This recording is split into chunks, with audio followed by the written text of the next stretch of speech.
अच्छा जी, तो आज अपने कवर अप करना है accounting concepts. Accounting concepts basically वो पिलर्स हैं, वो कह लो कि बुनियादें हैं जिसके ऊपर अकाउंटिंग का सारा स्ट्रक्चर जो है वो लाई करता है। अभी तक जो हमने बातें करी हैं, चाहे वो डबल एंट्रीज बनाने से रिलेटेड हो, चाहे वो कैपिटल और ड्राइंग्स का कॉन्सेप्ट हो, और इसी से तरीके से जो हम आगे आने वाले टॉपिक्स के अंदर जो बातें करेंगे भी, वो सारी की सारी किसी ना किसी अकाउंटिंग कॉन्सेप्ट के थ्रू सपोर्ट की गई हुई है। तभी वो अकाउंटिंग के जो फ्रेमवर्क है उसका पार्ट बनी, अदरवाइज वो अकाउंटिंग फ्रेमवर्क का पार्ट बिना मतलब के कोई बात नहीं बनती। तो हर चीज जो आप करते हुए आए हो, हर लॉजिक जो आप अभी अप्लाई करते हुए आए हो, उसके पीछे कोई ना कोई अकाउंटिंग कॉन्सेप्ट, आप कोई ना कोई अकाउंटिंग कॉन्सेप्ट आपको सपोर्ट करता हुआ मिलेगा। So hmm. accounting concepts are the guidelines for or the foundation of whole accounting structure on which the building of accounting lies. It is mandatory for all businesses to follow accounting concepts which are as follows. तो जितने accounting concepts जो हमारे syllabus का part है हम उनको cover up करेंगे, जिसमें सबसे पहला कॉन्सेप्ट जो कि हम लोग काफी दफा जिसके बारे में डबल एंट्रीज पढ़ते हुए बात कर चुके हैं, जो कि सबसे पहला, क्योंकि सबसे पहला पार्ट ही रिकॉर्डिंग होता है, रिकॉर्डिंग के अंदर सबसे पहली चीज ही डबल एंट्री बनती है। तो वो जो डबल एंट्री है वो कौन से अकाउंटिंग कॉन्सेप्ट के थ्रू आई है? वो डबल एंट्री का जो पूरा कॉन्सेप्ट है, that is supported by dual aspect concept. Dual aspect concept क्या कहता है? This concept state that accounting is based on double entry system. Double entry system क्या था? कि हर डेबिट एंट्री के लिए there is an equal amount of credit entry. जो आप डेबिट हम्म। एंट्री, एक ट्रांजेक्शन हुई है, उसकी डेबिट एंट्री जितनी अमाउंट की बनी है, उस ट्रांजेक्शन के लिए क्रेडिट एंट्री भी उतनी अमाउंट की बनाना लाजमी है। Then the second concept is business entity concept. अब बिजनेस एंटिटी कॉन्सेप्ट हमने जो पढ़ा था कि भाई अगर ओनर जो है वो एक सेपरेट आइडेंटिटी है, उसका बिजनेस एक सेपरेट आइडेंटिटी है। ओनर जिस तरीके से पैदा होता है उसको एक बर्थ सर्टिफिकेट और बर्थ उसका जो सीएनआईसी नंबर है, आइडेंटिफिकेशन नंबर मिलता है। सिमिलरली कंपनी जब रजिस्टर होती है तो कंपनी को रजिस्ट्रेशन नंबर मिलता है। जिस तरीके से आप किसी एक इंसान के ऊपर केस फाइल कर सकते हो या एक इंसान दूसरे इंसान पे केस फाइल कर सकता है, उसी तरीके से एक कंपनी के ऊपर भी केस फाइल हो सकता है, और कंपनी भी चाहे तो सामने किसी बंदे या किसी दूसरी कंपनी के ऊपर केस फाइल कर सकती है। So owner has a separate entity and his business has a separate entity. और इसी वजह से हम ये कहते हैं कि भाई जब ओनर ने 5 लाख रुपए बिजनेस के बैंक अकाउंट में डाल दिए तो वो अब ओनर के पैसे नहीं रहे, वो बिजनेस के अंदर एक कैपिटल ओनर का हो गया है, लेकिन वो पैसे बिजनेस के हैं, वो एसेट बिजनेस का माना जाएगा। ओनर अब उसको अपना पर्सनल एसेट नहीं बता सकता। हाँ, ओनर अब विड्रॉल ले सकता है, यानी कि ड्रॉइंग्स कर सकता है, तो इस तरीके से वो पैसे लेके आया, वो पैसे निकाल भी सकता है, लेकिन दोनों चीजें प्रॉपरली रिकॉर्ड होना लाजमी है। ओनर ये नहीं कह सकता कि मेरा बिजनेस है, मैं जब चाहूं पैसे डालूं, जब चाहूं पैसे निकालूं, मुझे ये रिकॉर्ड करने की जरूरत नहीं है, ये गलत बात है। वो अगर उसका अपना बिजनेस है, वो चाहे जब भी पैसे लेके आ रहा है, जब भी पैसे निकाल रहा है, that should be recorded in the books of account. The business entity concept states that business is a separate legal entity different from its owners. It has its own bank account, own legal existence. It can be sue or can be sued. Sue और suit से मुराद यही है कि उसके ऊपर case file भी हो सकता है और वो किसी के ऊपर केस फाइल भी कर सकती है। The owner of business is responsible for his action while the business is responsible for his action. The concept of drawing is the best example of business entity concept कि भाई अगर owner पैसा निकाल रहा है, तो अगर ओनर का ही पैसा होता है तो ड्रॉइंग्स रिकॉर्ड ही नहीं करते ना। लेकिन हम ये कह रहे हैं कि वंस ओनर ने वो पैसे बिजनेस के अंदर डाल दिए, अब दोबारा भले वो कुछ टाइम बाद वो पैसे निकालना चाहे, but it should be recorded as drawings, just like कि जब वो पैसे डाल रहा था तब it was recorded as a capital. Then the third accounting concept is going concern concept. Going concern concept कहता है कि भाई बिजनेस जो है ना वो अपना फोर्सेबल फ्यूचर के अंदर ऑपरेशंस कंटिन्यू रखेगा। अगर तो बंद होने वाला है तो वो अपने स्टेक होल्डर्स को पहले से इन्फॉर्म कर देगा, लेकिन अगर बंद नहीं होने वाला तो फिर स्टेक होल्डर्स भी यही समझेंगे और बाकी लोग भी सारे यही समझेंगे कि भाई बिजनेस अपने फोर्सिबल फोर्सिबल फ्यूचर क्या है कि आने वाला जो वक्त है, मतलब आने वाला वक्त हम नॉर्मली कहते हैं कि एटलीस्ट वन अकाउंटिंग है। अब लेट से अगर 31 दिसंबर 2024 जो है वो अभी आने वाला है, और लेट से अगर इस साल किसी कंपनी का फोर्सिबल फ्यूचर नजर नहीं आ रहा, लेट से उसके because of X Y Z reason, कुछ भी फैक्टर हो सकता है जिसकी वजह से उनका प्रोडक्ट नहीं चल रहा मार्केट में या वो बना ही नहीं पा रहे और उनका बिजनेस शट डाउन होने वाला है अगले साल, तो उनके ये कहा जाएगा कि उस बिजनेस का जो गोइंग कंसर्न कॉन्सेप्ट है वो हैम्पर्ड हो चुका है। हैम्पर्ड होने का मुराद ये कि वो खत्म हो चुका है। Now the business will not continue its operations in the foreseeable future. So going तो concern इसमें concept, विल कंटिन्यू क्यों लिखा है?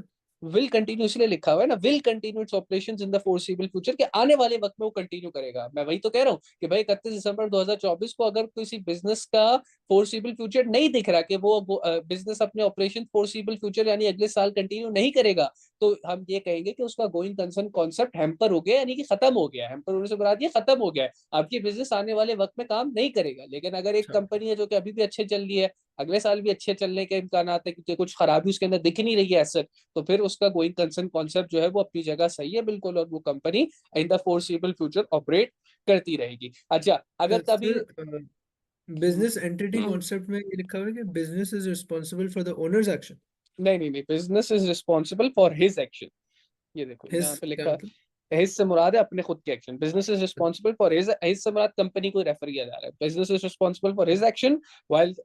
अच्छा अच्छा, हाँ ठीक है। अच्छा, नहीं, थोड़ा सा मसला है शायद। The owner is the owner of business is responsible for his action, owner अपने एक्शन का खुद जिम्मेदार है, while the business is responsible for his action, यानी कि यहाँ पे जो ये दूसरा वाला हिज है ना, इसको मैं क्लियर कर देता हूँ, ये कंपनी को ही अच्छा रेफर कर रहा सेपरेट है। हाँ, एंटिटीज को दिखा रहा बिल्कुल है। बिल्कुल बिल्कुल, the owner of the business is responsible for his action, ये ओनर की बात होगी कि ओनर अपने एक्शन का खुद जिम्मेदार है, while the business is responsible for his action, और बिजनेस अपने डिसीजंस का खुद जिम्मेदार है। यहाँ पे ये बात हो रही है, ठीक है। ड्राइंग बेस्ट एग्जांपल कैसे? ड्राइंग बेस्ट एग्जांपल ऐसा ना कि आप जब पैसा, अगर बिजनेस और उसका ओनर और उसका बिजनेस जो है वो सेपरेट आइडेंटिटी नहीं होते, तो आप जो है वो ड्राइंग्स रिकॉर्ड ही नहीं करते। अगर मैं और मेरा बिजनेस एक ही आइडेंटिटी है, तो मेरे अकाउंट में जो पैसा पड़ा हुआ और बिजनेस के अकाउंट में जो पैसा पड़ा वो एक ही बात है। अगर वो एक ही बात और होता तो फिर मैं निकाल भी लूँ पैसे, डाल भी दूं पैसे, को मसला ही नहीं होता, कोई सही है, सही। रिकॉर्डिंग ही नहीं करनी होती। लेकिन क्योंकि कैपिटल और ड्राइंग को रिकॉर्ड करना है, तो दैट इज वाई आपका, हम कहते हैं कि जो सबसे अच्छी एग्जाम्पल है बिजनेस एंटिटी कॉन्सेप्ट को दिखाने के लिए, वो कैपिटल और ड्राइंग्स की वजह से। देन वी ड्राइंग हैव तो ओनर का एक्शन है ड्राइंग क्या, ना, ओनर का एक्शन है ना। ओनर की, हाँ ओनर की एक्शन, देखो एक्शन तो ओनर का, you don't have to like कि किसी के एक्शन किसका है, ऑब्वियसली ओनर का एक्शन है। बट यहाँ पे जो आपको बात, जो एसेंस है वो तो ठीक है, एक्शन का वो रिस्पॉन्सिबिलिटी की बात हो रही है कि भाई हर बंदा अपने एक्शन, अब ये जो वर्ड, जो अगर तुम इस लाइन में कंफ्यूज हो रहे हो कि जो लिखा हुआ है, the owner of the business is responsible for his action while the business is responsible for his action, इसकी मतलब ये है कि भाई अगर एक इंसान को पर्सनल कैपेसिटी के अंदर, मैं एक बिजनेस का ओनर हूं और मैंने किसी के साथ फ्रॉड कर दिया है, तो मेरे बिजनेस के ऊपर इल्जाम नहीं लगेगा। ये नहीं कि मेरी कंपनी आके बंद कर दो और मेरे कोर्ट के अंदर जो है मेरी कंपनी के खिलाफ आप केस कर दो, नहीं, ओनर के नाम पे केस होगा। लेकिन अगर कभी किसी कंपनी ने किसी को, अपने लेट्स से क्लाइंट को या किसी वेंडर को फ्रॉड कर दिया, किस तरीके से कि मैंने एक कंपनी, अब सुनो, एज ए कॉन्ट्रैक्ट जब साइन होता है ना, तो या तो वो contract as a company sign हो रहा होगा और कंपनी के जो सेक्रेटरी होगा वो सारे जाके लोग साइन करेंगे, या वो एज अ पर्सनल कैपेसिटी के अंदर, अगर मेरी कंपनी है, अगर मैं कोई कॉन्ट्रैक्ट कर रहा हूँ, या लेट से मैंने क्या है किसी को जबान दी हुई है, या मैंने एक जगह कॉन्ट्रैक्ट किया हुआ था कि मैं जी है ना अब आपसे 10 लाख रुपए ले रहा हूँ, आपको फ्यूचर में रीपे करूंगा, और मैं पर्सनल कैपेसिटी के अंदर रीपे नहीं कर पाया, तो उसका ये मतलब नहीं है कि तुम मेरी कंपनी को फ्रॉड कहने लग जाओ कि मेरी कंपनी फ्रॉड है, नहीं, वो मेरा फ्रॉड था या मेरा कसूर था, मेरी गलती थी, और उसकी रीपेमेंट भी मैं ही करूंगा।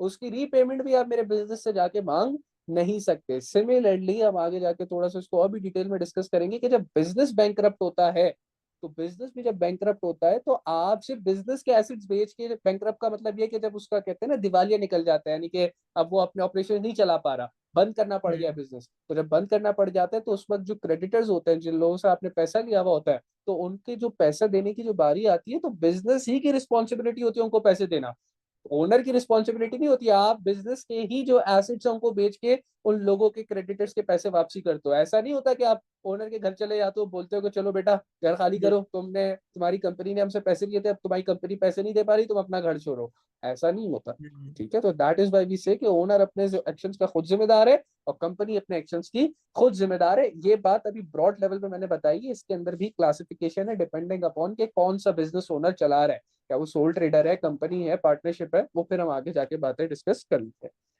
फिर the fourth concept is money measurement concept, जो कि हमारी पहली बात बिल्कुल हुई थी। व्हाट इज अकाउंटिंग के अंदर हमने जो 3 मैजिकल वर्ड्स पढ़े थे, तो हमने बात करी थी कि भाई रिकॉर्डिंग, समराइजिंग और कम्युनिकेटिंग किस चीज की होगी, तो हमने पढ़ा था ट्रांजेक्शन की होगी। और जब हमने ट्रांजेक्शन को समझा था, तो हमने एक वर्ड इंट्रोड्यूस किया था, उसके अंदर मैंने आपके साथ किया any exchange of monetary value, और मोनेटरी वैल्यू से मैंने आपको मतलब समझाया था कि भाई जिस चीज को पैसों में मेजर किया जा सके। तो यहाँ पे भी जो अकाउंटिंग कॉन्सेप्ट उसको सपोर्ट कर रहा है वो क्या है, money measurement concept. Money measurement concept क्या कह रहा है भाई आपसे? मनी मेजरमेंट कॉन्सेप्ट ये कह रहा है, this concept states that only those things which will be recorded in the books of account that has a monetary value. Monetary value मैं आपको ऑलरेडी समझा चुका हूँ कि जिसके पैसों को जिसके टर्म पे तोला जा सके, which is measurable in terms of money. So those things which do not have the monetary value, despite the fact that they are very important for business, they are not recorded in the books of account. तो अगर कोई ऐसी चीज जो कि पैसों में जिसको मेजर ना किया जा सके, रिगार्डलेस ऑफ द फैक्ट कि वो बिजनेस के लिए कितनी ही इंपॉर्टेंट क्यों ना हो, it will not be recorded in the books of account. इसकी सबसे अच्छी एग्जांपल क्या है? कंपनी का जो कस्टमर्स के साथ रिलेशनशिप है, क्या वो इंपॉर्टेंट होता है? जी बिल्कुल इंपॉर्टेंट होता है। क्या उसको मनी के टर्म्स पे मेजर कर सकते हो? नहीं कर सकते। तो क्या वो रिकॉर्ड होगा? नहीं रिकॉर्ड होगा। सिमिलरली कंपनी का अपने वेंडर्स के साथ भी जो रिलेशनशिप है, क्या वो इंपॉर्टेंट होता है? जी बिल्कुल इंपॉर्टेंट होता है। लेकिन क्या आप उसको पैसों के टर्म पे मेजर कर सकते हो? नहीं कर सकते। तो क्या उसको रिकॉर्ड करोगे? नहीं करोगे। सिमिलरली कंपनी का जो अपने एम्प्लॉइज के साथ रिलेशनशिप है, क्या वो इंपॉर्टेंट है? बिल्कुल इंपॉर्टेंट है। क्या पैसों में उसको तोल सकते हो? नहीं तोल सकते। तो क्या रिकॉर्ड करेंगे? तो जवाब है नहीं रिकॉर्ड करेंगे। So money measurement concept states that only those things will be recorded in the books of accounts which have a monetary value which can be measured in terms of money. Then the fifth accounting concept is historical cost concept, which states that assets should be recorded at their historic cost.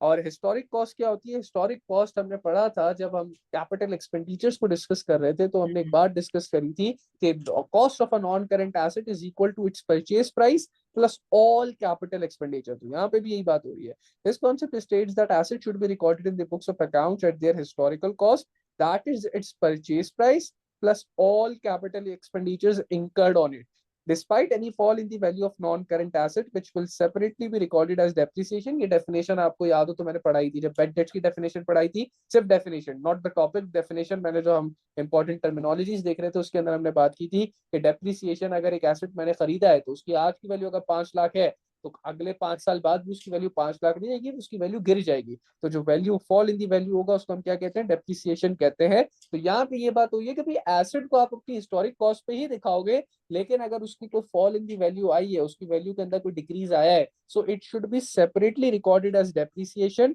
Until and unless the asset is revalued और disposed of. या तो आप asset को revalue कर लो या उसको dispose कर दो। डिस्पोज करने का मतलब ये कि बेच दो, बिजनेस से निकाल दो, मतलब चाहे उसको स्क्रैप कर दो, बेच दो, या सिर्फ निकाल के बाहर फेंक दो, all of that will be considered as disposing of the non current asset. तो आपने एसेट को किस पे दिखा रहे हैं? उसकी हिस्टोरिकल कॉस्ट पे दिखाना है। हिस्टोरिकल कॉस्ट कैसे निकलेगी? Purchase price plus all capital expenditures incurred. और सिर्फ ये जो वैल्यूएशन है ये कब चेंज होगी? या तो आप एसेट को रीवैल्यू कर लो या फिर आप एसेट को क्या कर दो? डिस्पोज ऑफ कर दो, बेच दो।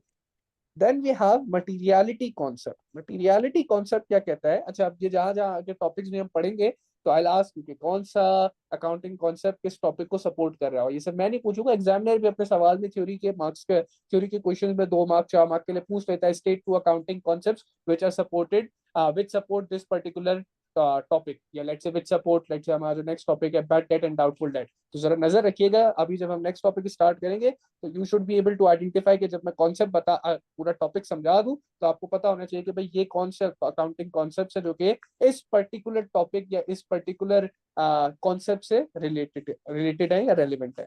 देन वी हैव सही। Materiality concept.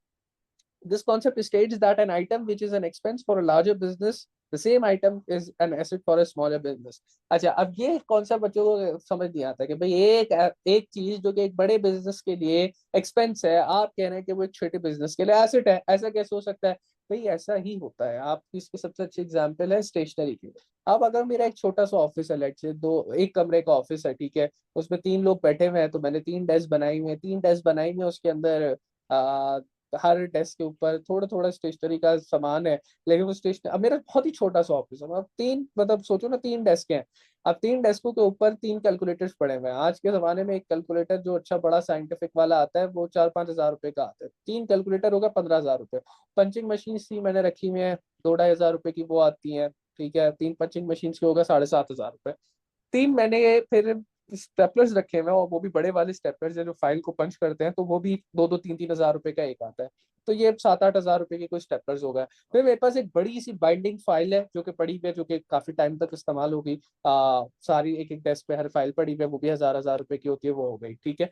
एंड देन एक स्टेशनरी होल्डर पड़ा हुआ है जिसके अंदर पेन्स वगैरह रखे हुए हैं, तो वो जो स्टेशनरी होल्डर के लिए कप जो मैंने रखा हुआ है, वो भी लेट से 1,000 रुपए तक का मुझे पड़ गया। तो इस तरीके का मेरे पास कुछ स्टेशनरी का सामान है, ठीक है, जिसकी कुल मालियत 1 लाख रुपए पड़ी हुई है मेरे पास, अज्यूम कर लेते हैं। और ये कॉमन सी चीज है, 3 स्टेपलर, 3, अगर आप बड़े बड़े वाले जो है स्टेपलर्स और बड़े वाले जो है वो कैलकुलेटर्स और पंचिंग मशीन्स और बड़ी वाली फाइल्स ये रखो, तो ये मतलब चलो 1 लाख नहीं तो 70-80 हज़ार रुपए तो बन ही गया।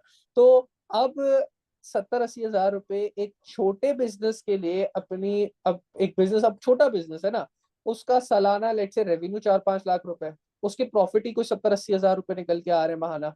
तो अब अगर वो बिजनेस जिसके क्या कहते हैं सालाना प्रॉफिट ही कोई खास 2-4 लाख 5-6 लाख रुपए का आ रहा है, अगर वो स्टेशनरी, अब ये वाले देखो, ये जो कैलकुलेटर है या ये जो आपका पंचिंग मशीन है, ये नॉर्मली 1 साल से ज्यादा ही चलते हैं, ठीक है। तो अब एक छोटा बिजनेस क्या करेगा, क्योंकि उसको वो उसको इजीली मैनेज भी कर सकता है ना, वो देख रहा है, उसको पता है, जैसे मुझे मेरी फिंगर टिप पे कि अच्छा यार ये 3 डेस्क पे 3 कैलकुलेटर पड़े हुए हैं, ये 3 पंचिंग मशीन पड़ी हुई है, 3 स्टेपलर्स पड़े हैं, मुझे दिख रहा है, आई कैन मैनेज, मैं उसको एज एसेट दिखा सकता हूँ। क्यों? क्योंकि एक तो बात अपनी जगह सही है कि भाई 1 साल से ज्यादा इस्तेमाल होना है, और दूसरी बात भी अपनी जगह ये सही है कि मैं उसको इजिली मैनेज कर सकता हूँ, देख सकता हूँ। तो अगर मैं कोई नया स्टेपलर खरीदूंगा, तो मैं आशिर उसको एज एक्सपेंस रिकॉर्ड नहीं करूंगा, बल्कि मैं बोलूंगा ये तो मेरा एसेट है, ये तो मैं अब अगले 5 साल तक चलाऊंगा, हो सकता है 5 साल तक ना चले, बीच में खराब हो जाए, जो भी हो जाए, लेकिन जब मैं खरीद रहा हूँ तो मुझे पता है कि यार इसकी लाइफ जो है वो 1 साल से तो बहुत ज्यादा है, और मैं इससे फ्यूचर इकोनॉमिक बेनिफिट जनरेट करूंगा, तो मैं उसको क्या रिकॉर्ड करूंगा, मैं उसको एसेट रिकॉर्ड कर दूंगा।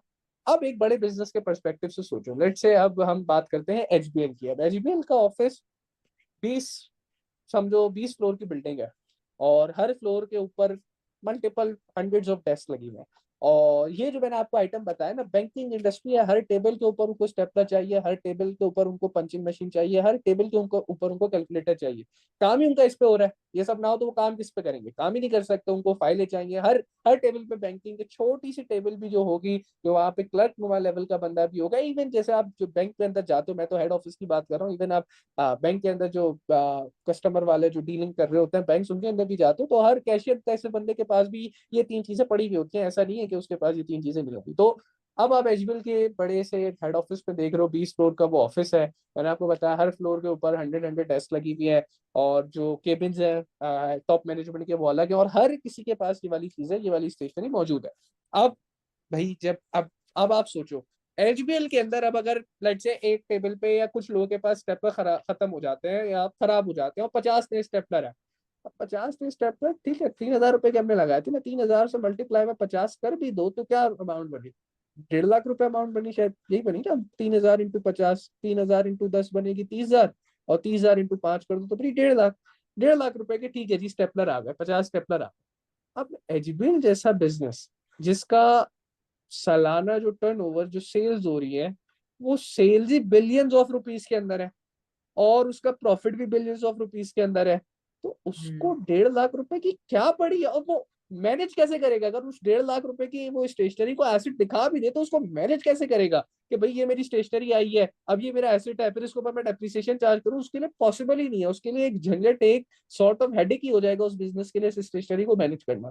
तो वो बड़ा बिजनेस क्या करेगा? वो बड़ा बिजनेस बोलेगा अच्छा 1.5 लाख रुपए का कैलकुलेटर स्टेशनरी आई है, इस 1.5 लाख रुपए को सीधा सीधा एक्सपेंस दिखा के खत्म कर दो, हमारे प्रॉफिट पे 0.01% का भी इम्पैक्ट नहीं आने वाला। लेकिन एक छोटा बिजनेस अगर ये काम कर देता, उसका सालाना प्रॉफिट ही 5 लाख रुपए का था, और वो अगर 60-70 हज़ार रुपए या 50,000 रुपए भी छोड़ो, 60-70 हज़ार भी छोड़ो, उसको भी हाफ कर लो, अगर 30-32 हज़ार 30,000 रुपए भी वो दिखा देता एक्सपेंस में, तो 5 लाख से उसका प्रॉफिट आ जाता 4,70,000 रुपए, जो कि 5-7% की प्रॉफिट के अंदर डिक्रीज को रिप्रेजेंट करता। तो फजूल में प्रॉफिट डिक्रीज हो जाता ना, जबकि वो तो एक्चुअल में उसका एसेट ही था।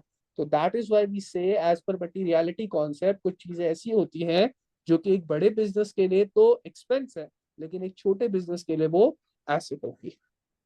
देन materiality concept के बाद we have prudence concept. One of the most important concept that we to done that we have to done is prudence concept. Prudence concept क्या कहता है? Prudence concept ये कहता है that expected losses are to be recorded as soon as they are incurred, whereas expected gains are not to be recognized until unless they are actually realized or occurred. Prudence concept आपसे ये कह रहा है कि अपने पास asset, अपने पास जो आपकी इनकम है, जो आपके प्रॉफिट्स है, या जो आपकी गेन्स है, ब्रॉड टर्म यूज हुआ है गेन्स का, गेन से मुराद आपकी प्रॉफिट, इनकम, सारी चीजें, वो तब तक नहीं रिकॉर्ड करो जब तक आप उसको एक्चुअली में अर्न ना कर लो। लेकिन नुकसान को रिकॉर्ड कर लो जैसे ही तुम उसको एक्सपेक्ट कर लो। अभी नुकसान हुआ नहीं है, एक्सपेक्ट करो लेकिन रिकॉर्ड कर लो। लेकिन फायदे तब रिकॉर्ड करो जब एक्चुअल में कमा लो या अर्न कर लो, अदरवाइज उसको रिकॉर्ड नहीं करो। तो एक तो ये बात है जो प्रूडेंस कॉन्सेप्ट कहता है कि expected losses are to be recorded as soon as they are expected, and gain should not be recorded until unless they are realised और अकर्ड, यानी कि जब तक आप उसको कमा ना लो। इसके अलावा भी एक बात है जो प्रूडेंस कॉन्सेप्ट करता है, जो इधर नहीं लिखी हुई, मैं साइड में लिख रहा हूँ, you could mention it with yourself as well. वो बात ये होती है जो प्रूडेंस कॉन्सेप्ट कहता है दैट एसेट्स एंड प्रॉफिट्स, इसी की एक्सटेंशन है, कोई अलग बात नहीं है, इसी की एक्सटेंशन है। Assets and profits should never be under slash over, assets and profit should never be under slash over estimated। तो प्रूडेंस कॉन्सेप्ट आपको साथ साथ ये भी कह रहा है, ये बताने के साथ साथ कि एक्सपेक्टेड लॉसेस को रिकॉर्ड करो as soon as they are expected, however gain should be recorded only once they are incurred और रियलाइज्ड। लेकिन उसी के आगे एक एक्सटेंशन में एक बात ये भी कह रहा है कि भाई प्रूडेंस कॉन्सेप्ट ये कहता है कि तुम्हारे एसेट्स और तुम्हारे प्रॉफिट्स ना ही तो ओवर स्टेटेड होने चाहिए, ना ही तो अंडर स्टेटेड होने चाहिए, क्योंकि दोनों ही केसेस के अंदर, चाहे तुम अपने एसेट्स को बहुत ज्यादा दिखा दो या चाहे तुम अपने एसेट्स को बहुत कम दिखा दो, दोनों ही केसेस के अंदर जो फेयर पोजीशन है, जो बिजनेस की फेयर एक्चुअल जो कंडीशन है, वो छुप जाएगी। अगर मैं अपने एसेट्स को बहुत ज्यादा भी दिखा दूं तो मैं अपनी फेयर कंडीशन, जो एक्चुअल कंडीशन है, वो छुपा रहा हूँ। और मैं अगर अपने बिजनेस के एसेट्स या प्रॉफिट्स को बहुत कम भी कर रहा हूँ तो अगेन मैं अपने बिजनेस की जो फेयर कंडीशन है, जो फेयर पोजीशन है, उसको छुपा रहा हूँ। तो प्रूडेंस कॉन्सेप्ट ये कहता है कि भाई आपने अपने एसेट्स और प्रॉफिट्स को ऐसे ही दिखाना है जैसे वो है, ना ही तो उनको ओवर, बहुत ज्यादा ओवर स्टेट करना है। नॉट मैंने एस्टिमेटेड लिख दिया, it should be under and over stated. Stated से मुराद है जो आप बता रहे हो वो ओवर स्टेट नहीं करके बताना। पता चला आपके पास 50 लाख की गाड़ी है, आपने 1 करोड़ रुपए की दिखाई हुई है। पता चला आपका प्रॉफिट 30 लाख रुपए का था, आपने उसको 50 लाख रुपए का दिखा दिया, या आपने कम कर दिया अपने मोटिव के हिसाब से कि आपको अगर टैक्स से बचना था तो आपने प्रॉफिट कम कर दिया, आपको अगर इन्वेस्टमेंट लेके आनी थी आपने प्रॉफिट ज्यादा दिखा दिया। तो ये सारी हरकतें आपने नहीं करनी। ये कौन सा कॉन्सेप्ट कह रहा है? ये प्रूडेंस कॉन्सेप्ट कह रहा है। And this is one of the most important thing, कि क्योंकि बैलेंस जो आपकी फाइनेंशियल स्टेटमेंट्स है उनकी क्रेडिबिलिटी को, क्रेडिबिलिटी यानी कि उनकी जो पोजीशन है ना, कि भाई लोग उस पर रिलाई कर रहे हैं। कौन लोग रिलाई कर रहे हैं? स्टेक होल्डर रिलाई कर रहे हैं। तो वो इसी वजह से रिलाई कर रहे हैं कि उसको ये लगता है कि भाई ये जो फाइनेंशियल स्टेटमेंट्स हमारे पास बन के आई है, they are giving a true and fair view of the business. ये भी मैं आगे, ये बहुत इंपॉर्टेंट बात है। So financial statements, so financial statements give a true and fair view of business। ताकि फाइनेंशियल स्टेटमेंट एक ट्रू एंड फेयर व्यू को रिप्रेजेंट करे, ताकि जो stakeholder Of businesses, assets and profits. Yeah, of business. हाँ हाँ, assets and profits of business. क्या आप पूछना क्या चाह रहे हो उसमें? मैं कह रहा हूँ आपने लिखा है true and fair view of business. True and fair view of business, हाँ ट्रू एंड फेयर व्यू के भाई, क्योंकि अगर आप फेयर, ये बनी कि ओवरऑल पोजीशन पे, ओवरऑल व्यू ऑफ बिजनेस की बात कर रहा है। अगर मैं प्रॉफिट भी बढ़ा रहा हूँ तो मैं अपने बिजनेस के गलत रिप्रेजेंटेशन कर रहा हूँ ना भाई। मेरे बिजनेस के प्रॉफिट इतने हैं नहीं, मैं जितना दिखा रहा हूँ। या अगेन मैं अगर बिजनेस के प्रॉफिट या ऐसी कोई एक चीज भी कम या बढ़ा किसी के साथ भी अगर छेड़खानी कर रहा हूँ, जो कि एक्चुअल में हकीकत नहीं है, मेरे बिजनेस के पास अगर उतना एसेट नहीं है या उतना प्रॉफिट नहीं है एक्चुअल के अंदर, तो फिर मैं बिजनेस के ट्रू एंड फेयर व्यू से डेविएट हो रहा हूँ ना भाई। मैं जो असल में कुछ पीछे और चल रहा है, मैं आगे कुछ और दिखा रहा हूँ। और इसी के बेसिस पे ज्यादातर फ्रॉड्स भी होते हैं। तो ये प्रोडक्ट कॉन्सेप्ट है ही इसलिए ताकि जो बिजनेस चलाने वाले हैं वो अपने स्टेक होल्डर्स के साथ फ्रॉड ना कर सके। बहुत सारे फ्रॉड हैं जो कि फाइनेंशियल स्टेटमेंट्स को मिस रिप्रेजेंट करके किए जाते हैं। अब जैसे वो असलम भाई थे, याद है हमारे असलम भाई जो इन्वेस्टर थे, अब उनको मैं एक ऐसी कंपनी के गलत प्रॉफिट्स दिखा दूं जो कि एक्चुअली वो उस कंपनी के प्रॉफिट ही नहीं अपनाते, और वो मेरी इन्फॉर्मेशन पर रिलाई करके इन्वेस्टमेंट करते हैं, कल को उनकी इन्वेस्टमेंट डूब जाए क्योंकि कंपनी के तो उतने प्रॉफिट था ही नहीं। फिर असलम भाई किसको पकड़ेंगे? मुझे पकड़ेंगे। मैं कहाँ पकड़ूंगा कंपनी को? कंपनी को तो कोई पकड़ ही नहीं सकता।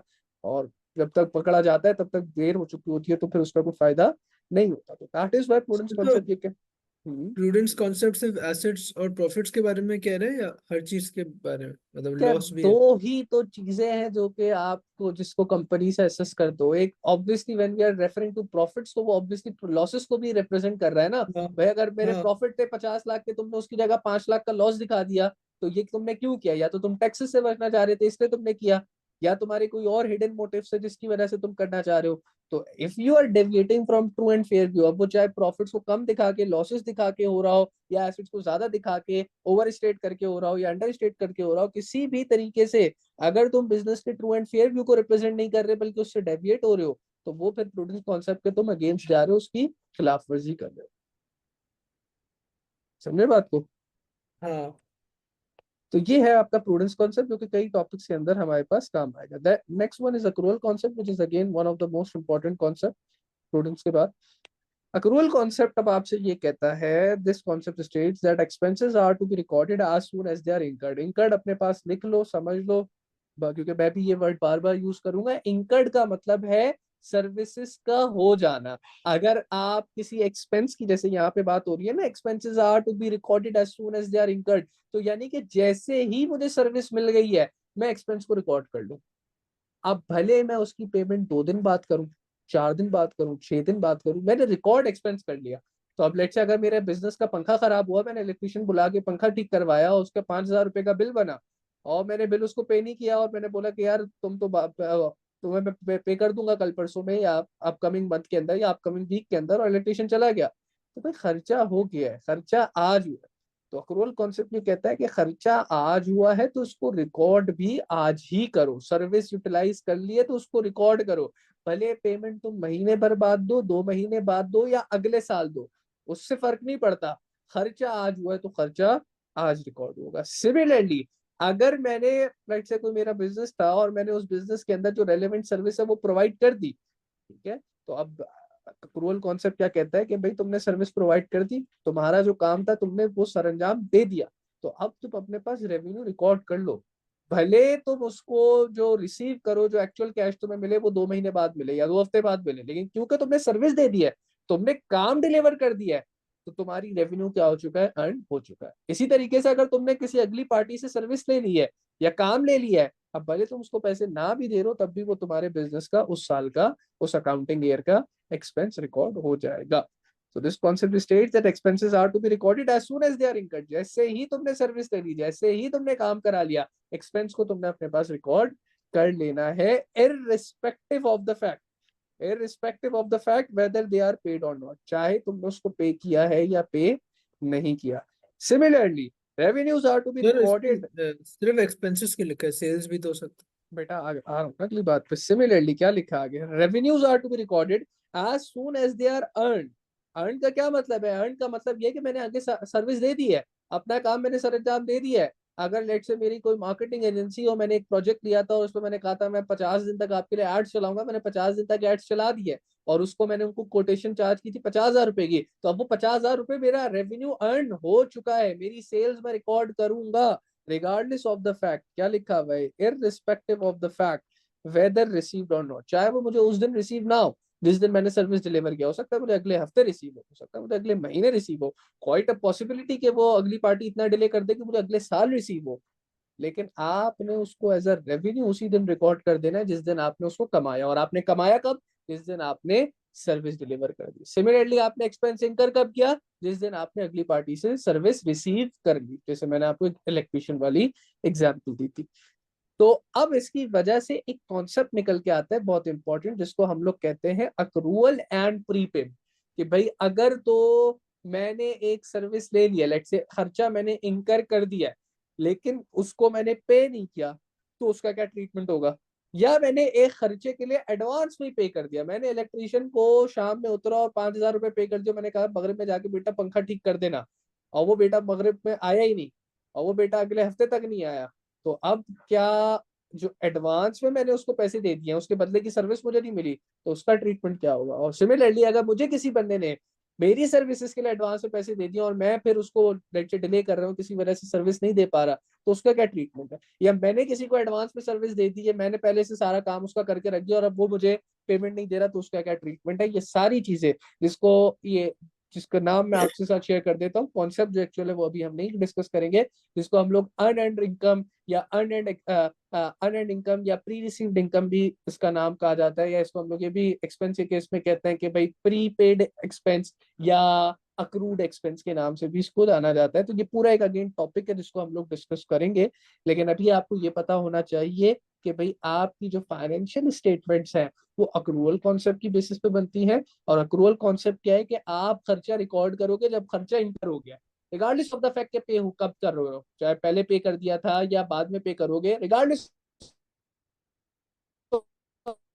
ऑफ द फैक्ट पेमेंट और आपने खर्च करना है जब आप इनकम करते हो। सिमिलरली इनकम कब रिकॉर्ड करनी है? जब आपने अर्न कर लिया। अर्न करने से क्या मुराद है? जब आपने अपनी जो सर्विस देनी थी वो दे दी। अब भले पेमेंट आपको पहले मिल चुकी है, बाद में मिलेगी या नहीं भी मिल रही, आपने अपने रेवेन्यू को रिकॉर्ड कर लेना है as soon as you have earned और as soon as you have delivered the service for it. Sir अभी देन हमने ये तो नहीं पढ़ा कि फाइनेंशियल स्टेटमेंट में क्या क्या होता क्या क्या होता है सर? है, क्या क्या शो होता हाँ, तो अभी हमने बात ही नहीं करी है, अभी तो हम फाइनेंशियल स्टेटमेंट बनाने पे थोड़ी पहुंचे, अभी तो हम सिर्फ है? बेसिक प्रिंसिपल पढ़ रहे हैं, फाइनेंशियल स्टेटमेंट बनाना थोड़ी सी क्यों है।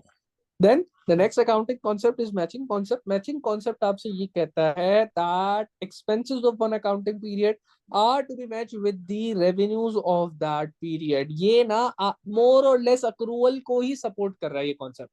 एंड दैट इज वाई कभी कभार मैं जब हम सवालात भी करेंगे इससे रिलेटेड, तो आप देखोगे कि एग्जामिनर ने मार्किंग स्कीम के अंदर अक्रूवल स्लैश मैचिंग लिखा हुआ होता है, क्योंकि वो एक्सपेक्ट कर रहा होता है दोनों ही बातें तकरीबन सेम है, तो अगर बच्चे ने कोई भी एक जवाब देके तो उसको एक्सप्लेन कर दिया तो इट्स द सेम थिंग, लेकिन in its own way, obviously in its own way. ये नहीं है कि एक ही बात ही हो गई, बिल्कुल कॉन्सेप्ट दोनों बिल्कुल अलग है, दोनों को अलग अलग ही एक्सप्लेन किया जाता है। Sometimes they overlap in their context. तो कॉन्टेक्स्ट क्या है भाई? अक्रूवल भी ये कहता है कि भाई आपने उस साल खर्चा रिकॉर्ड करना है जिस साल आपने खर्चा इनकर किया, और उस साल इनकम रिकॉर्ड करनी है जिस साल इनकम आपने अर्न की, रिगार्डलेस ऑफ द फैक्ट आप पे कब कर रहे हो, आप रिसीव आपको पैसा रिसीव कब हो रहा है, that doesn't matter. Matching concept भी ये कहता है, मैचिंग कॉन्सेप्ट ये कहता है कि जितनी इनकम जनरेट करने के लिए, लेट्स से 2024 का साल चल रहा है, 2024 के साल में जितनी इनकम जनरेट करने के लिए जो जो खर्चा हुआ है वो सारा का सारा खर्चा भी 2024 की इनकम स्टेटमेंट में आना चाहिए। अगर कोई खर्चा ऐसा है जो कि तुमने 2025 के लिए किया है, लेट्स से मैं आज से 2025 में जो एडवर्टाइजिंग कैंपेन चलेगी उसके पैसे दे के बैठा हुआ हूँ, तो भले पैसे दे चुका हूँ, लेकिन क्योंकि वो खर्चा 2024 में मुझे मदद नहीं कर रहा रेवेन्यू जनरेट करने में, क्योंकि वो तो 2025 में एडवर्टाइजिंग कैंपेन चलेगी और उसका जो उससे जो रेवेन्यू जनरेट होगा वो भी 2025 में होगा, तो उस खर्चे को मैं 2024 की फाइनेंशियल स्टेटमेंट्स के अंदर रिकॉर्ड नहीं करूंगा। सिमिलरली अगर कोई एक ऐसा खर्चा हो चुका किस खर्चे है, को? जो नॉन करंट? नहीं नहीं तुम समझे नहीं बात, देखो अगर मैंने एक एडवर्टाइजिंग कैंपेन के पैसे आज दे दिए, ठीक है, 5,000 रुपए मैंने एडवर्टाइजिंग कैंपेन की कंपनी को दे दिए, और मैंने कहा कि आप एक एडवर्टाइजिंग कैंपेन चलाएंगे 2025 के अकाउंटिंग ईयर के अंदर, ठीक ठीक है। है। अब जब कैंपेन ही 2025 में चलेगी तो मुझे बताओ उसका रेवेन्यू कब जनरेट होगा उस कैंपेन से? 2025 में ही जनरेट होगा, खत्म होगा, हाँ। 25 में ही होगा। तो अब पैसे तो मैंने क्योंकि आज दे दिए, एडवांस पेमेंट मैंने उनको कर दिया है, तो अब सवाल ये उठता है कि क्या पेमेंट होने की वजह से जब मैं 2024 की इनकम स्टेटमेंट बनाऊं, अपने सारे खर्चे रिकॉर्ड कर रहा हूं, तो क्या ये 5,000 का एक्सपेंस उस 2024 की इनकम स्टेटमेंट में आना चाहिए नहीं आना चाहिए? ये सवाल उठता है यहाँ पे, क्या जवाब होगा? नहीं आना चाहिए। नहीं आना चाहिए, बिकॉज ये जो खर्चा है भले तुमने अभी पे कर दिया हो भाई, लेकिन क्योंकि इससे जो बेनिफिट, इससे जो रेवेन्यू, इससे जो इनकम जनरेट होनी है वो अगले साल होनी है, तो आप इसके खर्चे, एक्सपेंस इंकर हो गई। एक्सपेंस इंकर नहीं हुई ना, ये तो बेटा बात है बेटा, इंकर का मैंने आपको मतलब बताया ना, इंकर का मतलब क्या, सर्विस मिल गई है, नहीं मिली भाई सर्विस तो 2000 ऐड तो 2025 में चलेगा, वो पेमेंट हो अच्छा। गई है तो पेमेंट तो कैश फ्लो ना, कि कैश निकल गया, लेकिन खर्चा कब रिकॉर्ड होगा? जब आपको उसके बदले की, ये वही वाली बात हो गई ना, मैंने नीचे इलेक्ट्रीशियन को 5,000 रुपए दे दिए, पकड़वा दिए, लेकिन क्योंकि उसने आके उस वक्त मेरे पे पंखा ठीक नहीं किया और हफ्ते भर बाद आया, तो हफ्ते भर तक मैं उस खर्चे को रिकॉर्ड नहीं कर सकता, वो मेरा प्रीपेड एक्सपेंस कहलाया जाएगा, लेकिन खर्चा अभी तक इनकर नहीं होगा। खर्चा कब इनकर होगा, कब रिकॉर्ड होगा एज अ एक्सपेंस? जब वो सर्विस मुझे मिल जाएगी। और यहाँ पे जो मैचिंग कॉन्सेप्ट बात कर रहे हैं वो यही बात कर रहा है, इसी की एक्सटेंशन में ही बात कर रहा है कि भाई आपने खर्चों को उसी अकाउंटिंग ईयर के अंदर रिकॉर्ड करना है जिस अकाउंटिंग ईयर में उस खर्चे की वजह से रेवेन्यू जनरेट हुआ है। तो जैसे कि मैंने बात अभी आपसे की कि अगर आज मैं 2025 में चलाने के लिए एक एडवर्टाइजिंग कैंपेन के पैसे दे दूं, तो भले पैसे आज जा रहे हैं लेकिन वो एक्सपेंस इस अकाउंटिंग ईयर के फाइनेंशियल स्टेटमेंट्स में रिकॉर्ड नहीं होगा, वो एक्सपेंस अगले ही अकाउंटिंग ईयर की फाइनेंशियल स्टेटमेंट्स के अंदर रिकॉर्ड होगा। So that is matching concept. Another very good example of matching concept is the concept of depreciation. Depreciation का थोड़ा सा कॉन्टेक्स्ट में दे देता हूँ। लेट से अगर आप एक डिलीवरी व्हीकल खरीदते हो, मैंने लेट से $10,000 की ना एक डिलीवरी व्हीकल खरीदी। मेरी एक मिठाई की दुकान है और मेरे मल्टीपल जगहों पे ना शॉप्स हैं। लेट से रहमत शीरी जैसे एक मिठाई की दुकान है, उसकी मल्टीपल कराची में शॉप्स है। तो फैक्ट्री से एक गाड़ी सारा माल भर के निकलती है और वो डिफरेंट जगहों पे ना वो माल सप्लाई कर देती है। अब ये जो गाड़ी है, ये गाड़ी एक ही साल में तो इस्तेमाल नहीं होनी। ये गाड़ी मैंने 10,000 की ली है और मैं कहता हूँ कि कम से कम भी ये गाड़ी अगले 5 साल तो चलेगी चलेगी। अब मुझे ये बताओ आशिर कि ये जो पूरे 10,000 का जो गाड़ी का खर्चा है, क्या इसको मैं पहले साल की इनकम स्टेटमेंट में डाल दूंगा? यानी कि अगर मैं हम्म 2024 में खरीद रहा हूँ गाड़ी $10,000 की, जिस जो कि मुझे अगले 5 साल तक रेवेन्यू जनरेट करके देगी, क्योंकि उससे मैं अगले 5 साल तक फायदा उठाने वाला हूँ, तो क्या वो पूरा 10,000 का एक्सपेंस में जो है पहले साल की इनकम स्टेटमेंट में डाल सकता हूँ? नहीं। नहीं डाल सकता। क्यों नहीं डाल सकता भाई? क्योंकि उससे फायदा 5 सालों में मिल रहा है, तो उसका एक्सपेंस भी अगले 5 सालों के अंदर डिवाइड करके जाएगा। And that is again an application of matching concept कि भाई जिस चीज की सर वजह मतलब ईच से year each year each record year होगा। Each year each year record होगा। कैसे होगा वो सब बात की बात है, अभी आपको सिर्फ कॉन्टेक्स्ट समझाने के लिए है ताकि आपको अकाउंटिंग कॉन्सेप्ट समझ आ जाए, उसकी कुछ पॉसिबल एप्लीकेशन समझ आ जाए कि भाई अगर ये खर्चा आज हो रहा है जिससे अगले 5 साल तक बेनिफिट होगा, तो उस खर्चे को अगले 5 साल तक डिवाइड कर देंगे। यानी $10,000 का जो खर्चा था उसको डिवाइड बाय 5 करके हर साल 2,000 को एज अ एक्सपेंस दिखाएंगे, ताकि जो क्योंकि उस गाड़ी ने जिस साल जितने का आपको जैसे रेवेन्यू जनरेट करने में मदद किया, अगर अगले 5 सालों तक किया है तो अगले 5 सालों तक उसका खर्चा भी डिवाइड होके इनकम स्टेटमेंट में जा रहा है। और उससे क्या हो रहा है, उससे अब आपका प्रॉफिट और एसेट भी अंडर या ओवर स्टेट नहीं होगा। अगर मैं पहले साल ही पूरे 10,000 का खर्चा दिखा देता तो उसकी वजह से एक और नुकसान जो होता है वो क्या होता है, एक तो चलो मैचिंग कॉन्सेप्ट की एप्लीकेशन नहीं होती, उसके साथ साथ आपके प्रॉफिट्स भी अंडर स्टेटेड हो जाते हैं। क्योंकि भाई आपने गाड़ी 10,000 की जो ली है उससे सारा बेनिफिट इसी साल थोड़ी उठा लिया। हाँ, अगर कोई ऐसी चीज होती जिससे सारा बेनिफिट उसी साल उठा लिया होता तो फिर ठीक है, उसको एक्सपेंस रिकॉर्ड करते थे। लेकिन ये तो एक ऐसी चीज है जिससे अगले 5 सालों तक बेनिफिट आने हैं, तो उसका एक्सपेंस भी अगले 5 सालों तक डिवाइड होना चाहिए था।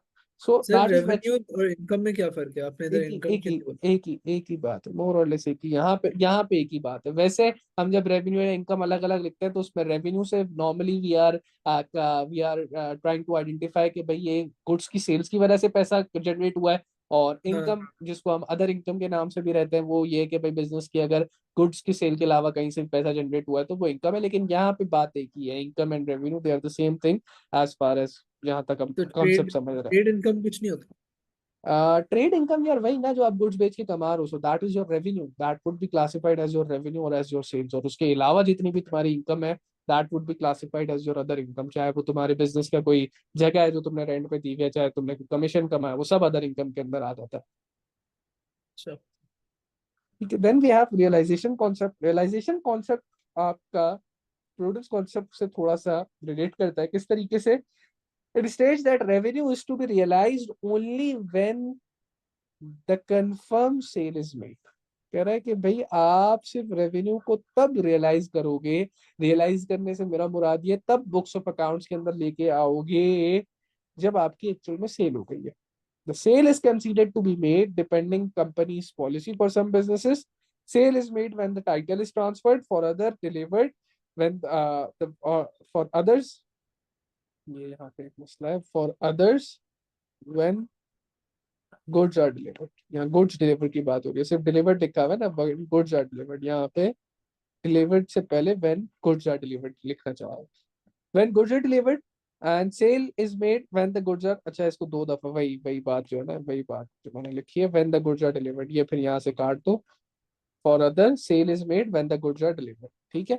तो क्या मतलब है सर इस बात का? इस बात का मतलब ये है कि भाई आपका रियलाइजेशन कॉन्सेप्ट आपको ये कह रहा है कि जब तक एक्चुअल में तुम्हारी सेल ना हो जाए। अब सेल की भी ना डिफरेंट, हर बिजनेस का अपना होता है सेल का क्राइटेरिया कि कब वो सेल रिकॉर्ड करेगा। दो क्राइटेरिया जो बहुत कॉमनली यूज होते हैं। पहला क्राइटेरिया क्या होता है कि भाई जब टाइटल ट्रांसफर हो गया मैं सेल रिकॉर्ड कर दूंगा। टाइटल ट्रांसफर होने से क्या मुराद है? टाइटल ट्रांसफर होने से मुराद ये है कि भाई आशिर लेट से तुमने एक ऑर्डर प्लेस किया भी ऑनलाइन किसी भी चीज का, और जैसे ही तुमने ऑनलाइन ऑर्डर प्लेस किया और मैं ये कहता हूँ कि भाई मैंने पैकेजिंग कर दी और पैकेजिंग करके मैंने मिस्टर आशिर का एड्रेस लगा के भेज दिया, तो अब ये सेल मेरी हो गई है। अभी आशिर के पास गुड्स डिलीवर नहीं हुए हैं, अभी आशिर के पास गुड्स नहीं पहुंचे, हो सकता है 2 दिन लगे, हो सकता है 5 दिन लगे, लेकिन क्योंकि टाइटल अब ये गुड्स आशिर के नाम, ये गुड्स अब आशिर के नाम हो गए, मैंने अब आशिर के नाम ये गुड्स एक थैली वगैरह में डाल के जो भी है कुरियर कंपनी के थ्रू भिजवा दिए।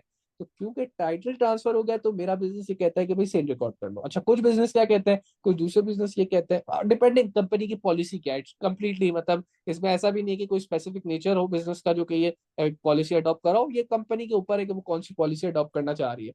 कुछ बिजनेसेस ये कहते हैं कि नहीं भाई जब तक माल डिलीवर ना हो जाए, कस्टमर के घर पे ना आ जाए, तब तक जो है सेल हमारी नहीं हुई। और जितने भी जैसे आपके ये ई कॉमर्स के जो ब्रांड्स है, इनके अंदर यही होता है कि भाई जब तक माल डिलीवर ना हो जाए वो सेल रिकॉर्ड अगर कर भी रहे हैं तो गलत कर रहे हैं। क्यों? क्योंकि अक्सर ये होता है कि भाई लोगों के घर पे गुड्स आ जाते हैं, लोग लेने से ही मना कर देते हैं, लोग बोलते हैं नहीं मैंने ऑर्डर ही नहीं किया, वापसी ले जाओ, गलत एड्रेस पे लेके आए हो, XYZ रीजन, कॉल नहीं उठाते।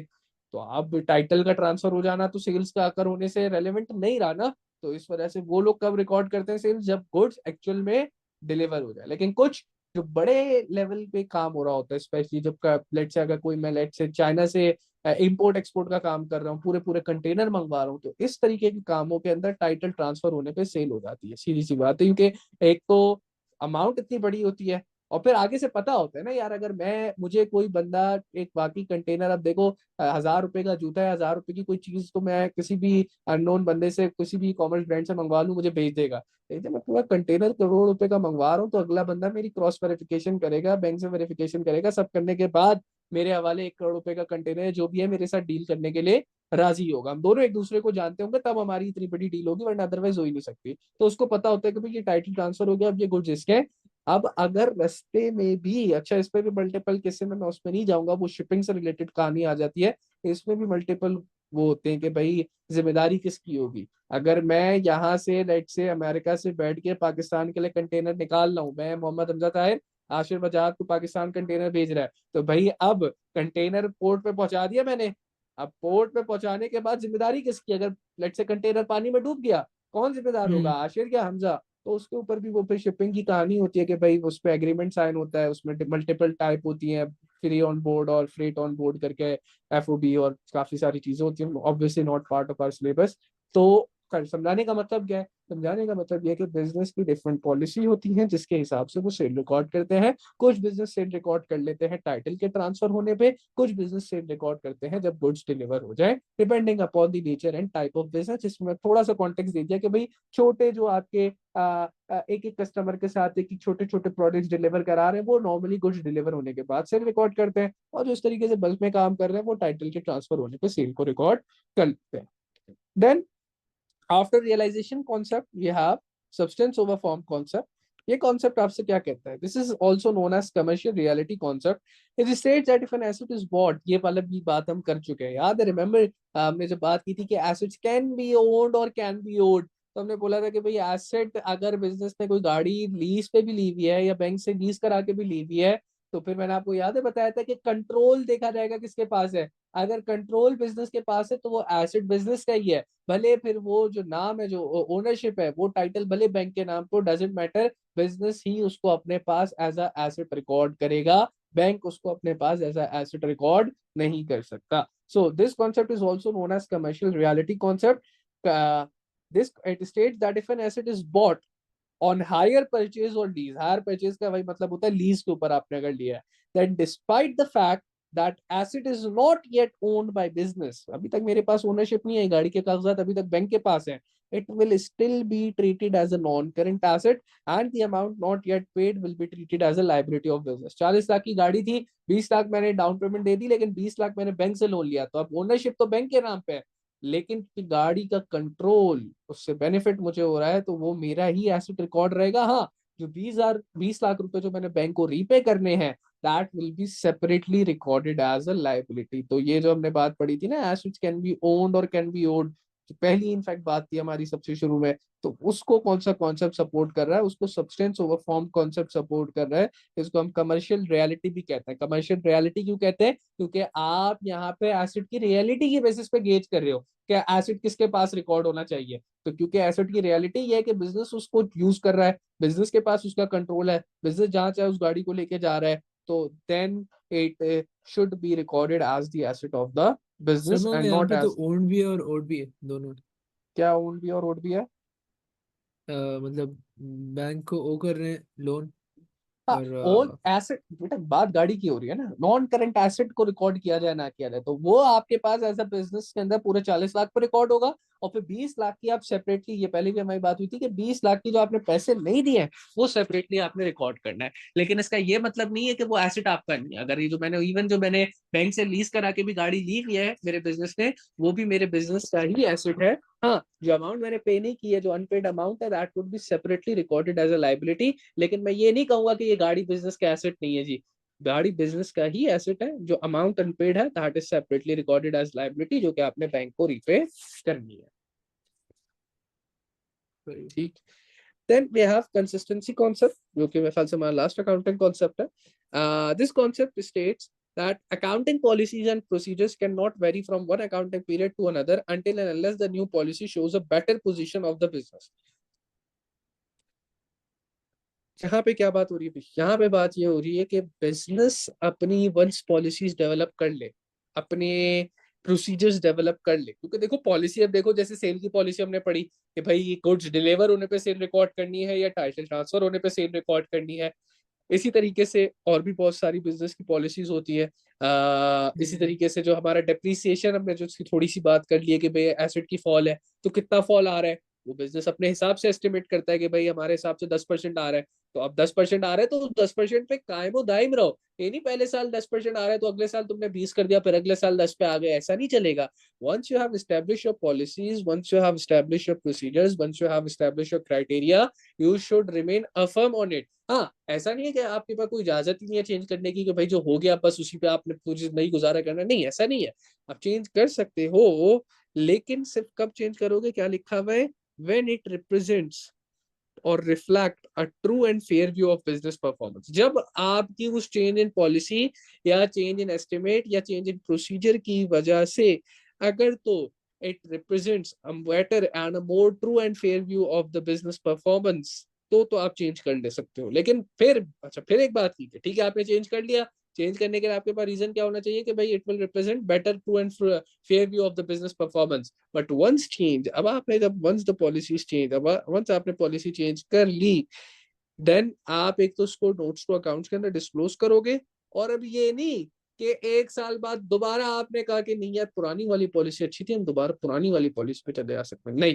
Consistency as the word suggest, you have to stay consistent on your procedures, on your policies, on your estimates. You can only change it once when it represents a better true and fair view of the business performance, and once change you are not allowed to revert back frequently। हाँ, 5 साल बाद तो मैं दोबारा अगर let's मैंने आज change की, अब मुझे 5 साल बाद दोबारा लग रहा है कि नहीं वो पुरानी वाली अच्छी थी, तो मैं दोबारा जा सकता हूँ डेफिनेटली। मतलब ऐसा नहीं है कि मैं बिल्कुल नहीं जा सकता, लेकिन the policy should reflect some sort of consistency. ऐसा ना हो कि हर साल या हर दूसरे साल जो है हमारे बिजनेस की पॉलिसीज चेंज हो रही हो, क्योंकि वो फिर एक एरिया ऑफ डाउट क्रिएट करेगा कि भाई ये पॉलिसी को अपने हिसाब से चेंज कर रहे हैं, अपनी मनमर्जी से चेंज कर रहे हैं। जब इनको परफॉर्मेंस अच्छी दिखानी होती है, ये पॉलिसी के अंदर कुछ ना कुछ चेंज ले आते हैं। तो कंसिस्टेंसी सर कॉन्सेप्ट अगर ये स्टेट, कॉन्सेप्ट फॉलो नहीं करे तो क्या होता?